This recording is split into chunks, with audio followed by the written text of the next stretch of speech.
How many? Take the right side of each. Take the left side right. Ah, ganas de sentarme tenía. Good afternoon, Bronx Zoo explorers, and welcome to the Wild Asia Monorail. My name is Xavier, and I'll be your tour guide and train conductor today. I'm super excited to be taking you guys on this trip to the wilds of Asia, which is over 7,000 miles away. But before we do, I do want to remind you guys of just a few things. Please remember to remain seated at all times and keep your hands and feet inside the vehicle at all times. Also, please refrain from eating, drinking, and smoking inside the vehicle. Now, as we cross over the beautiful Bronx River, we're going to be transported to the wilds of Asia as if by magic. Asia is the continent with the largest diversity of deer species, and here in the first meadows where we keep most of those guys. Actually, if you guys look towards the left of the enclosure, along one of the fence lines, you'll see this orangish colored deer, and that's going to be one of our Barasingha deer. You'll also see another Barasingha as we continue to move throughout the enclosure towards your guys' right. That's going to be that antler deer along this fence line towards your guys' right underneath the shade of these trees. Barasingha in the Hindi language means 12-tined, and they get this name because their antlers can grow to have 12 to 14 points. Now, you probably didn't have much trouble spotting our abundance of pea fowl, not only now but throughout your entire visit here at the Bronx Zoo. Pea fowl are the national animal of India. The males of this species are the peacocks, and they have those colorful feathers. The females are known as peahens, and they don't have those colorful feathers. Those colorful feathers are used during mating season. Fun fact, and it is mating season right now. So in the next few months, you might catch some of our peacocks trying to wine and dine some of our peahens. For now, guys, here's a little more information on our Kangha Meadow. This is going to be Michelle. She's one of our zookeepers here in Wild Asia, and she helps take care of the deer every single day. So she'll explain a little bit about that to you guys right now. The rhinos you see here. Hi, my name is Michelle. I'm part of the Wild Asia Keeper team. We call this area Kangha Meadow, where we care for about 40 Barasingha deer, 15 axis deer, 10 black buck, and a pair of muntjac. We start our day by checking on all the animals, making sure they are healthy, behaving normally, and safe. Sometimes, fawns and calves are born overnight. Newborns are given a neonatal exam, which includes weighing, vaccination, and tagging for identification purposes. While the animals are in the meadow, we prepare their nighttime holding areas so that they have a safe and clean place to spend the night. Now, the next animal on our tour, believe it or not, has some similarity to a dinosaur. And it's going to be our Mongolian wild horses, which you'll have the opportunity to meet right away as we enter this next enclosure. Now, you guys might be thinking to yourselves, what's the difference? Well, how could these horses have any similarity to a dinosaur? That's because the Mongolian wild horse was once extinct in nature, like the dinosaurs are today. But don't worry, guys. Due to the work of conservation societies and zoos, we've been able to reintroduce the Mongolian wild horse back to its natural habitat in areas of China and Cambodia. The Mongolian wild horse is also known as the Przewalski horse, and they were first brought to the Bronx Zoo in 1902. Since then, over 50 foals have been born. A foal is a baby horse. So now that we all have the opportunity to check out our Mongolian wild horses, you might have noticed some differences compared to the horses that are more familiar to us in the United States. Like the horses on farms, for example. The Mongolian wild horse is shorter and stockier in build. They also have a mane that stands up erect, kind of like a mohawk. One thing's for sure, these horses never have a bad hair day. So here's a little more information on our Mongolian wild horses. This is going to be Jonathan Slat. He's our Russia and Northeast Asia coordinator of the WCS. Farmers in Indonesia. I'm Jonathan Slat, and I'm the Russia and Northeast Asia coordinator for the Wildlife Conservation Society. I believe that wildlife has a place on this earth, and my job is to find practical solutions that allow people and wildlife to thrive together. Pea Przewalski's horse went extinct in the wild in the 1960s. On a recent trip to Kazakhstan, I thought about the ongoing and successful efforts in that country to bring these horses back to the Central Asian steppe. The world needs happy stories, to watch the impossible become possible, and to see hope restored. And that's what's happening today with Pea Przewalski's horse. Now the next two animals on our tour are both considered vulnerable species, and we should be able to catch up with them in just a few moments, guys. What we're looking for is going to be a species of deer and a species of wild cattle. If you guys start directing your attention towards the back of the enclosure along the fence line, you should be able to spot some of our brow antlered deer. The brow antlered deer get their name because their antlers reminded people of the shape of eyebrows. They're a vulnerable species because of deforestation and habitat loss, unfortunately. And because of this, they resorted to eating the crops of farmers. This only further escalates conflict between humans and the species. Now in a few moments, guys, if you guys start directing your attention all the way towards the back right of the enclosure, you shouldn't have much trouble spotting our gaur. Gaur are those very big brown animals. They're the largest member of the wild cattle family. They could grow to be 2,000 pounds, stand 6 feet tall, and be 10 feet long. You might also recognize our gaur from the Animal Planet show, The Zoo, where the gaur were a highlighted animal. And see if you guys can spot any of our baby gaur in that mix. Our baby gaur were just born within the last year.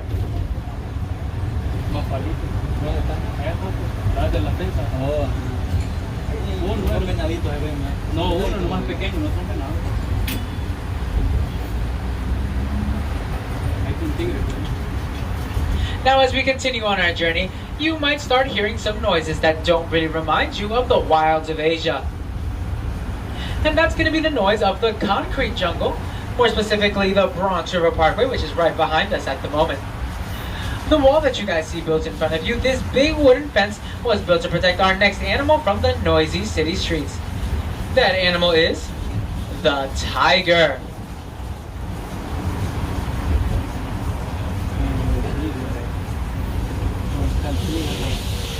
Now folks, as we approach our tiger, I do need to remind everyone, we do need to keep our eyes peeled because tigers are masters of camouflage, which means hiding in the wild. But if you guys immediately look right by this pond area, he's currently making his way towards the top of the enclosure, you'll spot one of our Amur tigers. Here at the Bronx Zoo, we have both Amur and Himalayan tigers. The Amur tiger is the larger of the two species, and he's about to hop into the water right about now.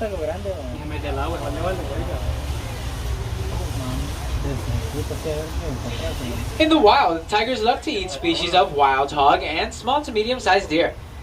They love it so much that they can eat up to 40 pounds of meat in one sitting. After that, they won't eat for several days. That's like a human eating 160 hamburgers in one sitting, and I would not have room for dessert after that. So here's some more info on our tigers. WCS works with many species of tigers in the wild and at the zoo. Here is a note from one of our field scientists about his experience working with rangers to protect tigers in Indonesia. Hi, my name is Fahrul Amama. I'm helping the rangers of the national park in doing their forest patrol. There was a time when we found some tigers' footprints in the jungle. But then we also found that some snares are installed inside the forest, which become threats to the animals. We dismantle the snares to make sure that the tigers are safe. Now folks, we're going to be approaching the back of that first meadow that we started off our tour in.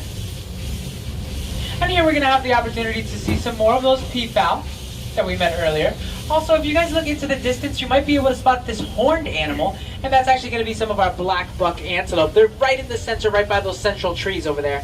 You might be able to see their horns popping up. But the black buck antelope are like our Pea Fowl in that they're both sexually dimorphic animals, once again, meaning that the males and the females do not look alike. Oh, but also guys, real quickly, as we continue to move throughout the enclosure, look right by the fence line. You'll see one of our baby Barasinga in that tall grass.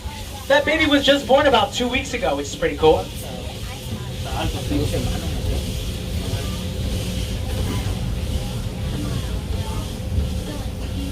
Now the next stop on our journey is going to be the bamboo forest of Sulawesi, and that's where we'll meet our babarusa. Babarusa in the Malay language means pig deer, and they get this name because the tusks on the males reminded people of the antlers on deer. So in the first enclosure we do have a babarusa, but he's right by the fence line, so he's kind of tough to see, but hopefully in the second enclosure we might be able to get over and look at one. Ahí está. Sí, es un jabalí.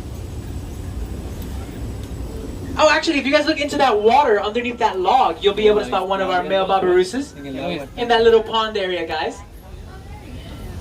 And you can check out those tusks I was just talking about for where they get their name. Elefantes, allá están los elefantes.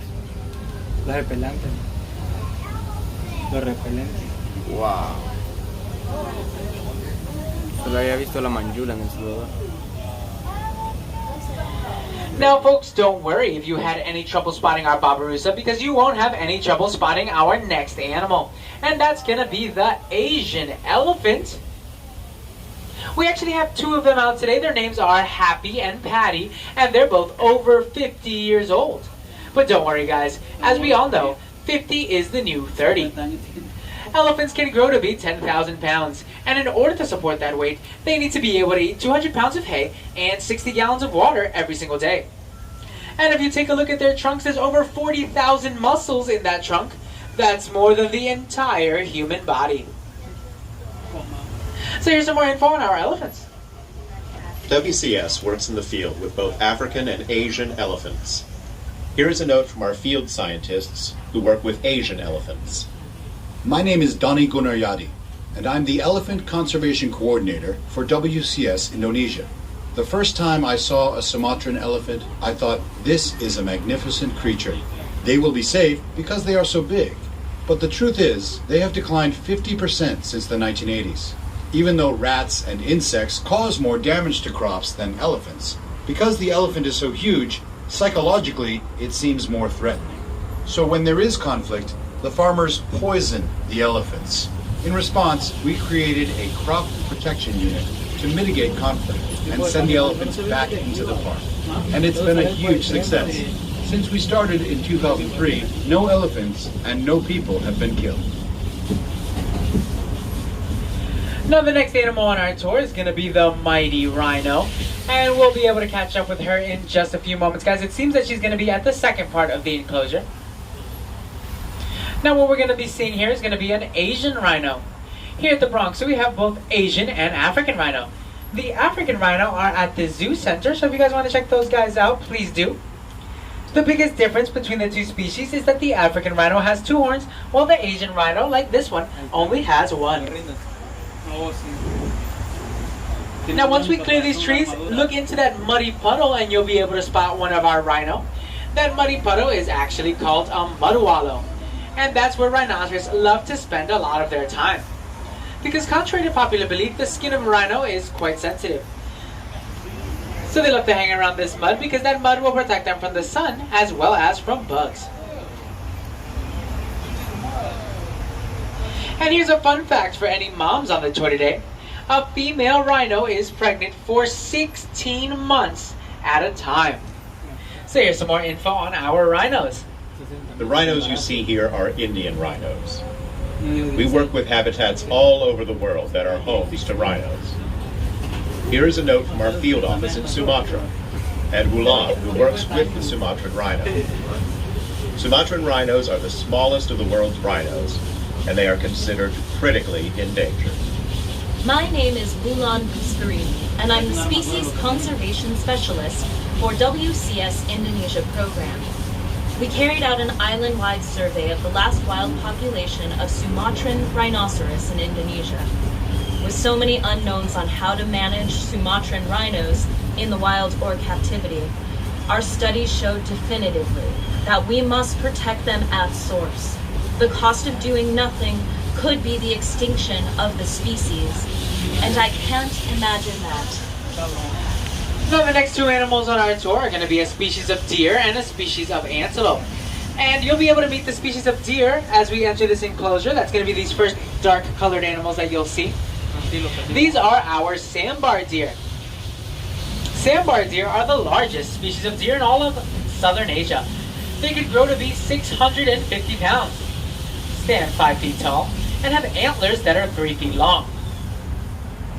Now, if you got a good look at our sambar deer, you might have noticed that they have this dark, kind of patchy coloration to them at the moment, and that's because they're still in the process of getting their hair back.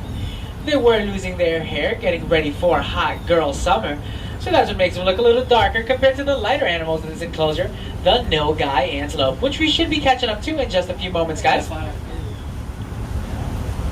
Nilgai in the Hindi language means blue bull, and they get this name because the males of the species have this bluish to grayish coloration on them. Now what we're going to see here are going to be all female of the species, so they're going to have more of this yellowish brownish color. And once again, guys, we are catching up to them in just a few moments. Another difference between the males and the females of the species is that the males have horns while the females do not. So if you guys start directing your attention all the way towards the back right of the enclosure, you'll be able to spot those nilgai antelope.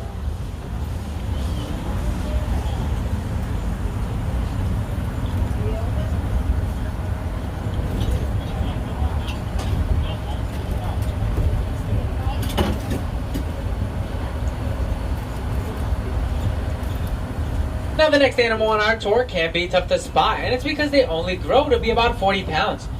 So keep your eyes open for a little brown deer, and you might spot one of our Chinese tufted deer. The Chinese tufted deer are also tough to spot because they're a temperate species. That means that they don't really like the heat too much. So as the days get warmer, we do see them less and less. And actually, guys, if you look all the way towards the back right of the enclosure, along the fence line, you should be able to spot one of our small Chinese tufted deer. Moving back and forth, that's actually a fully grown Chinese tufted deer. And there's going to be another one right by us by the track along the right fence line, right by one of these trees.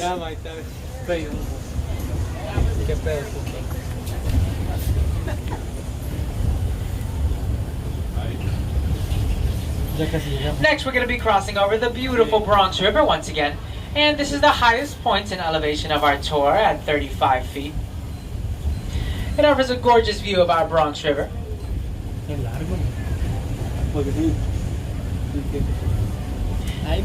after that Bronx River, we'll be transported to a rocky terrain. This rocky terrain is the perfect home for our next two animals, the Himalayan Tart and the markhor. Now you shouldn't have much trouble spotting our markhor. You'll see one up in one of these trees. You'll also see one. You'll see a few of them in the center of the enclosure. But also, we'll get a great look at one of them right by us by the track on one of these boulders.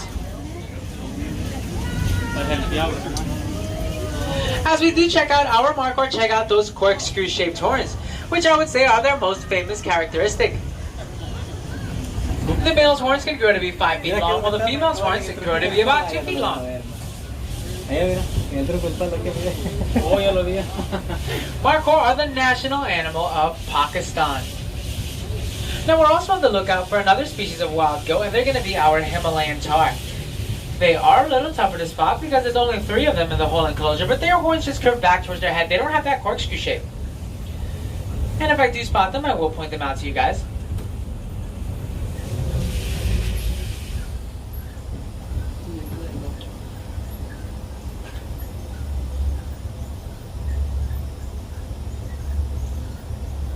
Now the next animal on our tour is going to be the red panda. After we pass this V-shaped tree, look downwards into this smaller tree, and you'll see our red panda Linus. Remember to look downwards, guys, because he is in his little bed at the moment. That's our red panda Linus, and Linus is 5 years old. And he loves to nap all day, so you always catch him in his bed anytime you come. In Nepal, the word for red panda is hunho, and that translates to firefox. In China, the word for red panda translates to small bear cat. Today, we know that the red panda is more closely related to skunks, weasels, and raccoons, rather than the giant panda bear we all know and love.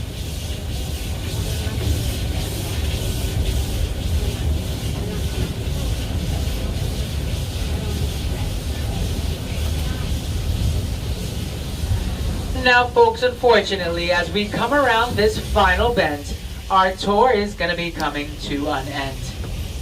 But I do have some great news for you guys. Just by joining us today here at the Bronx Zoo, you guys are helping save wildlife all over the world. The WCS is present in 60 countries, in over 300 locations. And every single day, they're working extremely hard to help save wildlife.